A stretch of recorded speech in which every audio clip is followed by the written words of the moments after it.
우리 성도님들 혹시 생텍쥐베리의 어린 왕자라는 책 기억하십니까? 저는 그 책에서 지금도 좀 기억에 남는 인상 깊은 대목이 있는데요. 이제 어린 왕자가 이렇게 이야기합니다. 어른들은 숫자를 좋아해. 만약 어른들에게 창가에 제라늄 꽃이 피었고 지붕에는 비둘기가 놀고 있고 그 붉은 벽돌로 된 아름다운 집을 보았어요 라고 이야기하면 어른들은 이해하지 못해. 그런데 지나가다가 4억짜리 집을 봤어요 라고 하면 참 좋은 집을 봤구나 라고 금방 이해하고 이야기하는 대목이 기억에 남습니다. 이제 저자가 이야기하고 싶은 건 이런 것이겠죠. 어린이 어떤 숫자나 어떤 계산이라는 현실에 너무 익숙하고 거기에 매몰된 나머지 어떤 사람으로서 가져야 되는 어떤 중요한 기능, 어떤 아름다움을 감각하는 것, 어떤 아름다운 것을 보고 인격적으로 감탄하는 그러한 것을 인간적인 기능을 잃어버려서는 안 된다라는 것을 이야기하는 것이죠. 그러고 보면 우리도 언제부턴가 사람을 볼 때 저 사람 성격이 어때? 저 사람이 따뜻한 사람이야? 자상해? 라고 성품을 묻기보다 저 사람 연봉이 얼마래? 사는 집이 어디래?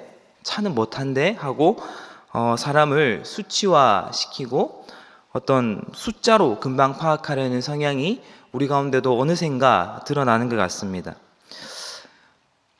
제가 설교를 준비하면서 저의 모습을 다시 한번 되돌아보고 반성하게 됐습니다. 왜냐하면 저도 어느샌가 숫자를 좋아하는 어른이 되어 있다라는 생각이 들었기 때문입니다. 하나님이 내가 너를 사랑한다, 너는 존귀한 자야 라고 하시는 말씀보다 하나님이 제 통장에 돈을 꽂아주실 때 저는 하나님의 사랑을 느꼈습니다. 하나님이 저에게 내가 너의 아버지가 되어줄 거야, 내가 너의 아버지야, 너는 내 자녀야 라고 하는 것보다 제가 산 주식을 반등시켜 주실 때 하나님이 나를 사랑하시는구나 하고 쉽게 이해하는 저를 보기 때문이었습니다.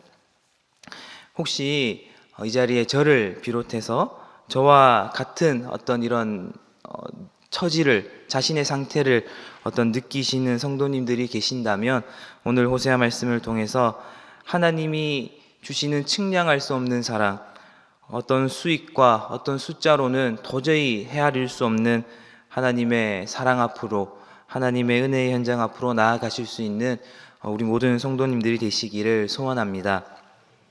오늘 말씀 1절에 보면 우시야, 아하스, 히스기야가 왕이 된 시대, 또 요아스의 아들 여로보암이 이스라엘이 왕이 된 시대라고 이야기합니다. 호세아는 이제 1절 말씀으로 우리가 추측하건대 대략적으로 BC 760년에서 722년 이제 북이스라엘이 멸망할 때까지 한 40년간 사역한 이제 선지자라고 우리는 이제 이해합니다. 지금으로 치면 이제 목회를 40년이나 하시고 한 시대를 호령했던 이제 영도자가 바로 이 호세아라는 선지자라는 것이죠. 이 사실만으로도 사실은 우리는 호세아 앞에 고개가 절로 숙여집니다. 그러나 사실 이 호세아 선지자가 활동했던 시대를 살펴본다면 이 호세아는 더 존경스럽습니다. 호세아 선지자가 활동했던 이 북이스라엘의 시대는 북이스라엘의 황금기였다고 합니다. 북이스라엘 역사상 어떤 부의 가장 정점에 있던 시대가 그 시대라고 합니다. 왜냐하면 이 당시 북이스라엘은 아람의 종속 국가와 같았는데 이 당시에 신흥 강자였던 이제 아수르가 일어나 아람의 수도인 다메섹을 공격하기 시작했습니다. 그러자 이 수도를 공격받아 약해진 이 아람의 허점을 틈타 이 여로보암이 빼앗겼던 자신들의 이스라엘의 영토를 되찾습니다. 그런데 이 일부 되찾은 영토가 어디였냐 하면 열왕기하 14장 25절에 보면 제가 읽겠습니다. 여로보암이 이스라엘 영토를 회복하되 하맛 어기에서부터 아라바 바다까지 하였으니 라고 이야기합니다. 이 당시 북이스라엘은 하맛 어기부터 아라바 바다까지 영토를 회복하는데 중요한 건 이 회복한 영토가 국제 무역로가 있는 곳이라는 것이었습니다. 다메섹이나 이집트나 베니게를 오가는 대규모의 카라반들, 대규모 상단들이 이 반드시 지나가는 통로를 바로 이 북이스라엘이 장악했다라는 것입니다. 이제 이 카라반들이 뭘 싣고 가느냐 봤더니 이제 유향과 몰약, 비단, 또 이제 향신료 같은 이 당시에는 아주 값비싼 물건들을 가지고 이 길을 지나갔다고 합니다. 이제 지금으로 따지면 그 하이엔드급의 그 향수들, 로자 땡땡, 크리땡, 조말땡 같은 어떤 그 하이엔드급 향수들, 그리고 그 명품백, 명품 시계 같은 아주 값비싼 물건들을 싣고 이 지나가는 길목이 이 길목이었다고 합니다. 그래서 이 길을 지나갈 때마다 북이스라엘은 통행세와 관세를 받는데 그 어마어마한 수입이 들어왔다고 합니다. 그 좋은 예로 23년 이제 수혜주나 통행료, 이제 수입료만 조사해 보면 그 12조에 해당했다고 합니다. 마치 그런 것처럼 북이스라엘은 이 무역로를 장악해서 가만히 있어도 돈이 쏟아져 나오는 현금 인출기 같은 이제 땅을 얻은 것이었습니다. 그래서 이 사마리아 수도는 이 당시 아주 고급한 도시로 부상하게 되는데 사람들이 얼마나 잘 살았던지 호세아 선지자와 동시대를 살았던 아모스 선지자는 그들을 이렇게 이야기했습니다. 아모스 6장 4절에 보면 그 북이스라엘 그 사람들을 이야기하기를 상하상에 누웠다, 상하 침상에 누웠다라고 얘기합니다. 사마리아 성읍에 사는 사람들은 이제 상하 장식으로 된 장식과 상하 장식으로 된 고급한 어떤 가구들을 집에 두고 살 만큼 아주 이제 부귀영화를 누리며 살았다는 것입니다. 지금으로 치면 그 헤스 땡땡 같은 명품 침대, 몇 억 하는 침대가 집에 있는 것이죠. 슈퍼카가 집에 있고 그런 집에 사는 사람들이 많은 것입니다. 그런데 그렇게 잘 살고 그렇게 부유했지만 문제는 북이스라엘이 돈이 흐르는 길목은 잡았을지 몰라도 하나님과 오고 가는 영적인 교제의 길목은 그들이 지키는 데 실패했다는 것이었습니다. 외적으로 북이스라엘은 아주 부국강성하고 반짝반짝 빛나는 어떤 축복받은 것처럼 보였으나 그들의 내적으로는 그들의 영적인 상태는 심히 부패했었습니다. 북이스라엘은 부유한 사람들이 가난한 농부들의 기업을 빼앗아서 돌려주지 않았고 수입이 없어서 빚을 갚지 못하는 소작농들을 도와주지 않아 그들은 자신을 노예로 팔아야 했었습니다. 그렇다면 이 당시의 법은 그들을 지켜주었느냐? 이 당시의 법은 뇌물을 주는 부유한 부유층들의 편이 되었다고 합니다. 그러면 종교는 달랐느냐? 가장 연약한 자를 지켜주는 가장 마지막 보루인 종교는 달랐느냐? 종교도 다르지 않았다고 합니다. 아모스 2장 9절에 보면 모든 제단 옆에서 전당 잡은 옷 위에 누우며 그들의 신전에서 벌금으로 얻은 포도주를 마심이니라 라고 이야기합니다. 이 당시의 겉옷은 만약에 누군가에게 담보물로 맡기면 온 가족이 한철 먹을 수 있는 식량을 얻을 만큼 아주 이제 값비싼 것이 이 겉옷이었다고 합니다. 그런데 이 가난한 자가 성전에 와서 제사를 드리기 위해서 예배를 드리기 위해서 왔는데 그가 가진 것이 없어서 헌금을 드릴 수 없어서 제물을 드릴 수 없어서 그가 곤란해하고 있으면 그 겉옷을 제사장에게 담보물로 주고 다른 어떤 제물과 헌금을 이제 얻을 수 있었다는 것이죠. 그런데 제사장은 그 가난한 자의 가장 마지막 남은 그 재산마저도 돌려주지 않고 그 위에서 그는 먹고 마시며 벌금으로 그는 자신의 부를 축적했다라고 이야기하는 것입니다. 호세아는 북이스라엘의 이러한 영적인 부패 가운데 선지자로서 부름을 받았습니다. 그는 얼마나 어려운 환경 가운데 부름을 받았는지 모르겠습니다. 그래서 또 2절에 하나님이 호세아를 부르시며 또 말씀하시기를 2절에는 음란한 여인을 맞이하여 음란한 자식을 낳으라 라고 이야기하셨습니다. 이 당시 음란한 여인을 어떻게 알 수 있었을까요? 아마 외형적으로는 알 수 없으니 어떤 음란한 직업을 가졌든지 아니면 음란한 기질이 있어서 그런 전적이 있는 사람을 자기 그 호세아가 아내로 맞이하라라는 뜻이었습니다. 한 사람의 인생에서 어떤 중요한 결정 가운데 하나가 결혼 아니겠습니까? 그런데 어떻게 이런 그 음란한 여자를 맞이하라고 하다니 하나님의 말씀을 좀 이해하기 힘듭니다. 예를 들어 목회자가 성매매 이력이 있는 여인과 결혼하고 목회하라라고 하는 것과 이제 같은 것이죠. 거기다가 아내만 그러면 또 괜찮을지 모르겠지만 자식까지도 똑같이 음란한 자식을 맞이하라라고 이야기합니다. 그는 호세아는 마음 편할 날이 없는 사람이었습니다. 아마 사람들이 호세아 선지자를 이렇게 욕하지 않았을까요? 호세아의 경건은 가짜다.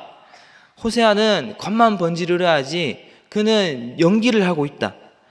그는 한 번도 그는 영적인 자가 아니다. 그는 선지자가 아니다라고 이야기하지 않았을까요? 호세아가 선지자로서 어떤 영적인 권면과 영적인 바른 길을 이야기할 때노라면 사람들이 말하기를 당신이나 잘하라고, 당신이나 잘하고 우리에게 그런 권면을 하라고 호세아를 손가락질하지 않았을까요?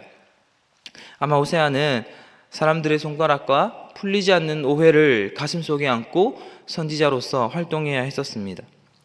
그렇다면 하나님은 왜 이렇게 뻔히 보이는 이러한 결과를 아시고도 호세아에게 이러한 무리한 요구를 하셨을까요? 왜 호세아는 본인도 뻔히 이런 결과가 있을 걸 알면서도 하나님이 하시는 이 명령을 따랐을까요? 아마 호세아는 하나님의 의중을 알았던 것 같습니다. 호세아는 자신의 전 생애를 통해서 어떤 하나님의 고통을 보여주는 존재로 부름받았다는 것을 그는 알았던 것이 아닐까요? 호세아는 하나님의 마음을 대변하는 시청각 교제로서 그 시대 가운데 주어졌다는 것을 그는 알았습니다. 그래서 그는 음란한 여자를 맞이하여서 고통받는 한 존재로서 하나님이 지금 나와 같이 이스라엘 너희들이 음란하고 하나님을 배신하여서 고통을 받고 계시다. 내가 받는 이 괴로움이 나의 상태가 생생한 증거가 된다라고 시청각 교제로서 이스라엘 백성들에게 메시지를 전하는 선지자가 되는 것이었습니다. 이걸 이해할 수 있는 좋은 예가 있는데, 저는 제가 새벽 설교 때 몇 번 이야기했지만 저는 어릴 때 말썽꾸러기여서 부모님을 여러 번 놀라게 했습니다. 부모님을 도와주겠다고 설거지를 하다가 그릇과 접시를 깨먹기가 수십 번이었고, 축구하다가 옆집 화단을 깨먹기도 여러 번이었고, 학교에서 말뚝박기 하다가 친구를 골절시켜 입원시킨 경력이 있는 말썽꾸러기였습니다. 덕분에 얼마나 꾸지람을 많이 듣고 얼마나 많은 매를 맞고 컸는지 모르겠습니다. 그래서 좀 이제 컸을 때는 어머니께 물었습니다. 엄마, 그때 왜 그렇게 팼어요? 말로 하면 안 됐나요? 굳이 그래야 했나요? 그랬더니 이제 어머니가 말씀하시기를, 너도 나중에 너 같은 자식 낳아봐. 너도 꼭 너를 닮은 자식 낳아서 당해봐 라고 말씀하셨습니다. 어머니가 이제 그렇게 말씀하신 이유는 그런 것이겠죠. 이건 아무리 말로 해도 설명이 되지 않는다. 자식 가진 부모가 자식 키우면서 얼마나 노심초사했는지, 얼마나 때로는 분노했는지, 얼마나 밤잠을 설쳤는지, 그때는 왜 그럴 수밖에 없었는지를 말로서는 설명해서는 도저히 이해할 수 없기 때문에 너도 경험해 보라, 너도 경험해서 내 마음을 한번 알아봐 주라 라고 하는 것이죠. 호세아는 그런 존재로 부름받습니다. 아무리 말해도 알아듣지 못하는 이스라엘, 아무리 하나님이 선지자를 보내서 가르쳐도 이해하지 못하는 이스라엘을 향해서 하나님이 그 호세아를 시청각 교제로 써서 하나님이 널 이렇게 사랑하고 널 이렇게 아꼈으며 너를 향하여서 이렇게 속을 끓고 있다. 그 하나님에 대해서 호세아는 생생한 그 어떤 증거로서 하나님 마음을 대변하는 존재로 그 시대 가운데 서게 됩니다. 하나님이 왜 굳이 이렇게까지 하시느냐? 왜 이렇게 한 선지자를 통해서 그 잔인하게 희생을 시키느냐?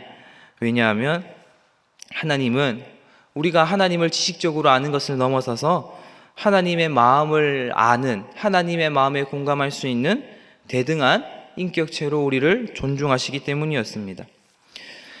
25년도에 이제 상영했던 그 많은 사람들의 마음을 울렸던 폭삭 소가수다라는 드라마가 있습니다. 극 중에 그 아버지 역할로 나왔던 이제 양관식이라고 나왔던 이 아버지가 자식을 또 가정을 너무 사랑하는데 나중에 암에 걸려서 죽게 됩니다.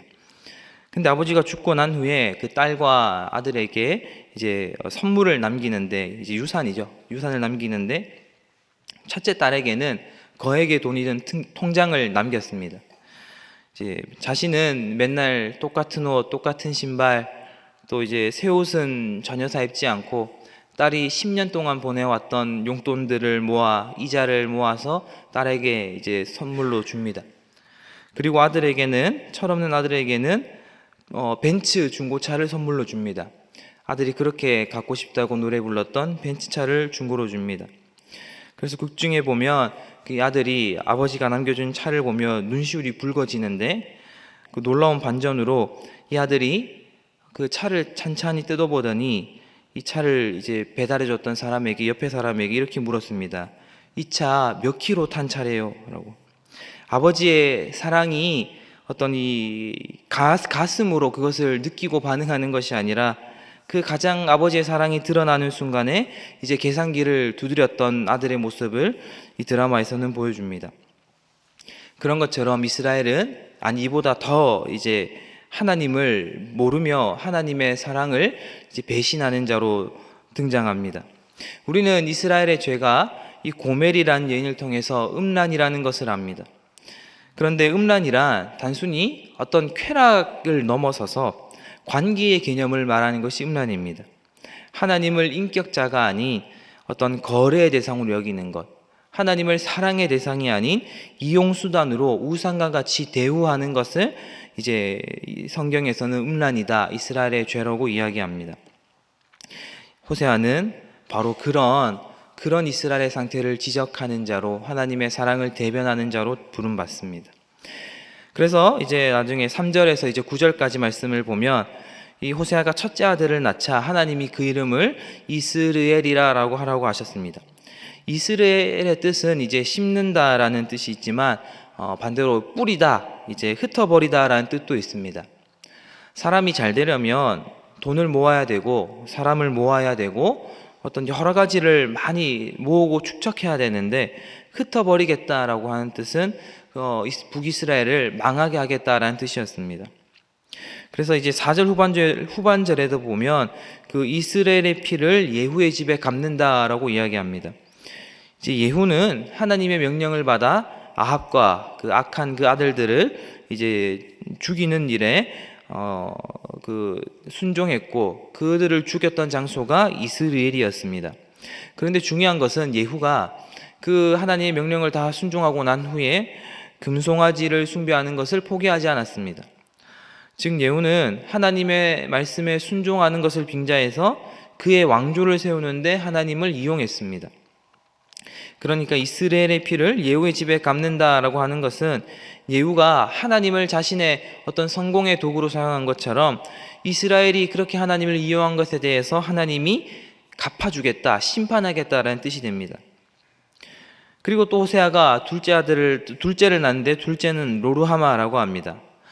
루하마는 이제 긍휼히 여기다라는 뜻을 가지고 있습니다. 그런데 그 앞에 이제 로라고 하는 히브리어가 붙는데, 이 부정어가 붙는데, 이 로는 이제 우리 말에 이제 안일부에 해당하는 부정어입니다. 그러니까 루하마가 긍휼히 여기다라는 뜻인데 로루하마라고 했으니 긍휼히 여기지 않는 자라는 뜻입니다.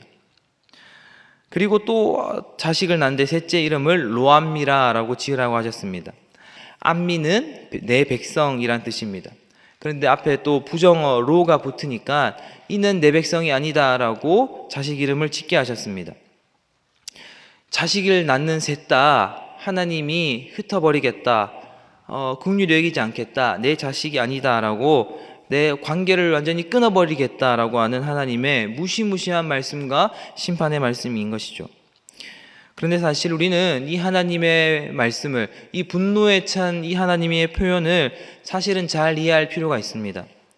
우리는 문자적으로 이해하는 것이 아니라 이 표현을 사용하시는 하나님이 어떤 분인가를, 어떤 인격자이신가를 우리는 이해하는 것이 중요합니다.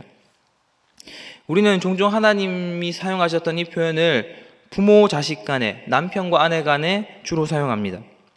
예를 들면 이런 것이죠. 남편이 뭘 자꾸 사겠다고 하고 뭘 자꾸 하겠다 그럽니다. 그런데 아내는 반대로 안 된다고 하고 할 수 없다고 금지를 이야기합니다. 근데 아내의 이런 만류에도 불구하고 남편이 끝끝내 하겠다고, 사겠다고, 할 수 있다고 고집을 부리는 것입니다. 그러면 아내가 말리다 못해 이렇게 말하는 것이죠.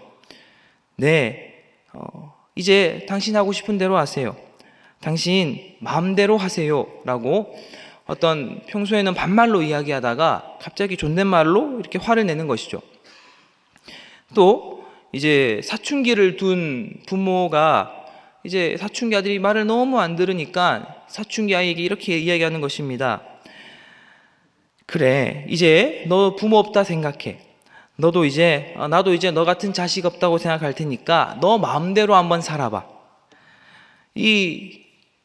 아내가 남편에게, 부모가 자식에게 하는 이 분노의 표현, 마음대로 하라라는 말의 뜻이 뭘까요? 정말 그렇게 하라는 뜻일까요? 그렇게 하면 절대로 안 된다라는 뜻일까요? 네, 맞습니다. 후자죠. 절대 그렇게 하면 안 된다는 반어법입니다. 하나님이 이스라엘, 내가 너를 흩어버리겠다. 로루하마, 너를 불쌍히 여기지 않는다. 로암미, 너는 내 자식이 아니다. 라고 하는 하나님의 분노에 찬 표현들, 내가 너를 끊어버리겠다. 라고 하는 말들은 사실 다 반어법입니다. 하나님이 절대로 너를 버리지 않겠다. 하나님이 너를 놓지 않겠다. 하나님이 너를 놓지 않으니 너는 딴 생각하지 마라. 라고 하시는 하나님의 어떤 사랑의 분노를 표현하는 것이죠. 구약은 종종 하나님과 이스라엘의 관계를 이 결혼 관계로 표현합니다.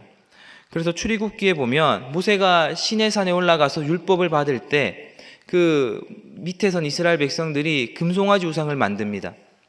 지금으로 치면 신랑 신부가 식장에 들어가서 검은 머리 팥불이 될 때까지 영원토록 사랑하겠다라고 그 서약하는 가장 거룩하고 엄숙한 순간에 마침 그 객석에 신랑과 아내의 내연녀, 내연남이 그 자리에 함께하고 있는 것이죠. 그런 패역을 저지르는 이스라엘 백성들을 향해서 하나님이 그때도 분노하십니다. 그때도 분노해서 모세에게 이야기하시기를, 모세야, 저것들 다 내가 죽여버리겠다. 저것들 다 없애버리고 내가 너 하나 데리고 큰 나라 만들겠다라고 이야기합니다.